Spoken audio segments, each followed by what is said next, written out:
સુરતની special operation group એટલે કે એસઓજીની ટીમે ઓનલાઈન પરફ્યુમના વેપારની આડમાં પ્રતિબંધિત પોર્ન વિડીયો વેચાણ કરી બનાવટી બેંક એકાઉન્ટમાં પૈસા મેળવતી ગેંગને ઝડપી પાડી સમગ્ર કૌભાંડના પર્દાફાશ કર્યા છે. સુરતના ઇન્ચાર્જ પોલીસ કમિશનર વાબાંગ જામીરનાઓ દ્વારા સુરતમાં ચાલતી ગેરકાનૂની અનૈતિક પ્રવૃત્તિઓને વહેલી તકે પકડી પાડી વધુમાં વધુ ગુનાઓ શોધી કાઢવા સૂચના અપાઈ હોય, જેને લઈ સંયુક્ત પોલીસ કમિશનર ક્રાઇમ રાઘવેન્દ્ર વત્સ તથા એસઓજીના નાયબ પોલીસ કમિશનરના સીધા માર્ગદર્શન હેઠળ ગેરકાનૂની અનૈતિક પ્રવૃત્તિઓ લગત ગુનાઓ શોધી કાઢવા એસઓજીના પીઆઈએએસ સોનાળાની ટીમ પેટ્રોલિંગમાં હતી.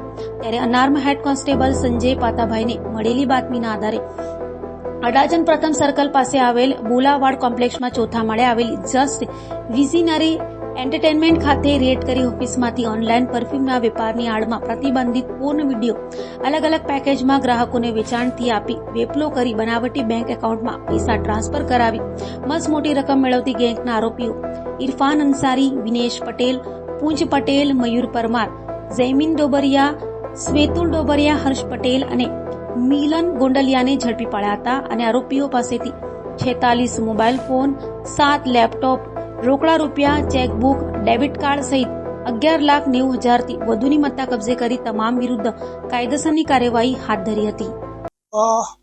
એસઓજીને એવી માહિતી મળી હતી કે અમુક વ્યક્તિઓ અમુક જગ્યાથી પોતે લિંક આપીને મંથલી 3 મહિનાના 1 વર્ષના એવા પેકેજ આપી અને પોર્ન વિડીયો વેચાણ કરી રહ્યા છે.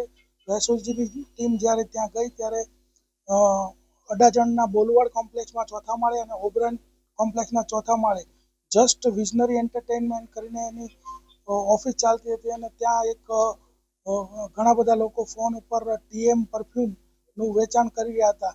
ત્યારબાદ ત્યાં તપાસ કરતા માલુમ પડ્યું કે આ લોકો જે છે એ પોતાનું એક વાસાબી સર્વર ઊભું કરેલું અને પોતાના સર્વર ઉપર જે પોર્ન વેબસાઇટ છે જેમ કે બ્રાઝર છે, પછી પોર્ન હબ છે, પછી ફેક ટેક્સી છે, આવી બધી જે વેબસાઇટ છે જે અમુક ભારતમાં પ્રતિબંધિત છે અને અમુક જે છે એ પ્રીમિયમ ચાર્જ કરે છે, તો એના ઉપરથી એ લોકો વિડીયો ડાઉનલોડ કરી અને પોતાના સર્વર ઉપર મૂકી અને એનો એક્સેસ આ લોકો આપતા હતા. કેટલા રૂપિયા લેતા હતા? કસ્ટમર કઈ રીતે એ લોકો કોન્ટેક્ટ કરતા હતા?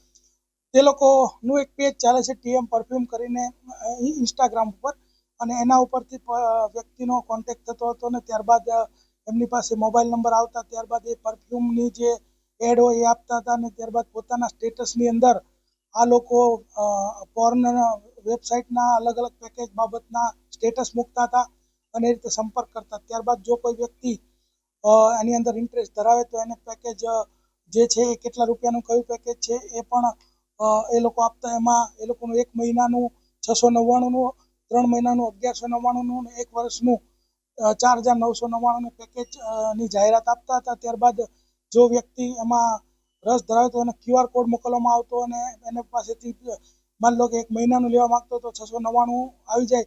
ત્યારબાદ એને લિંક મોકલવામાં આવતી અને લિંકથી 1 મહિના સુધી પોતાના સર્વર પર રહેલા જે પોર્ન વિડીયો છે એનો એક્સેસ એ કરી શકતા હતા. સર, કેટલા સમયથી આ રેકેટ ચાલતું હતું અને કેટલા લોકો આમાં સંડોવાયેલા છે? તો પ્રારંભિક જે માહિતી અમને મળી છે એ મુજબ 3 મહિનાથી આ ચાલતું હતું અને અત્યાર સુધીમાં 600 થી 700 ગ્રાહકો એની પાસેથી આવો પેકેજ લીધેલા છે. સર, આરોપી જે છે એમાં મુખ્ય આરોપી કોણ છે, શું કામ કરે છે? આરોપી જે છે એમાં મુખ્ય આરોપી 4 માલિક છે: જૈમિન ડોબરિયા, સ્વેતુલ ડોબરિયા, હર્ષ પટેલ અને મિલન ચતુરભાઈ ગોંડલિયા. આ બધા જ કોઈક ને કોઈક રીતે કમ્પ્યુટર સાથે જોડાયેલા અને અગાઉ પણ નાના મોટા કોઈ કમ્પ્યુટરની લગત નોકરી કરેલા અને બહુ આના માલિકો 4 છે અને એ લોકોએ જે 4 બીજા એની સાથે કામ કરતા હતા એમાં ઇરફાન મુસ્તાક અંસારી જે બોલવાડનો મેનેજર છે, અને ત્યારબાદ આઈડી જનરેટ કરનાર જે એક સોફ્ટવેર જાણકાર માણસ છે વિનેશ પટેલ, અને જે ન્યૂડ વિડીયો જે છે એ સર્વરમાંથી ડાઉનલોડ કરી પોતાના વેબસાઇટમાંથી ડાઉનલોડ કરી પોતાના સર્વરમાં અપલોડ કરનાર જે છે એ પૂંજન કમલેશભાઈ પટેલ, અને જેના ખાતામાં આ પૈસા આવતા હતા એ મયુરકુમાર બહાદુરસિંહ પરમાર. એમ ટોટલ 8 આરોપીની ધરપકડ કરવામાં આવેલ છે. સર, કેટલા રૂપિયાનો આ નેક્સસ છે? કેટલા રૂપિયા એમની પાસેથી જમા કરવામાં આવ્યા છે?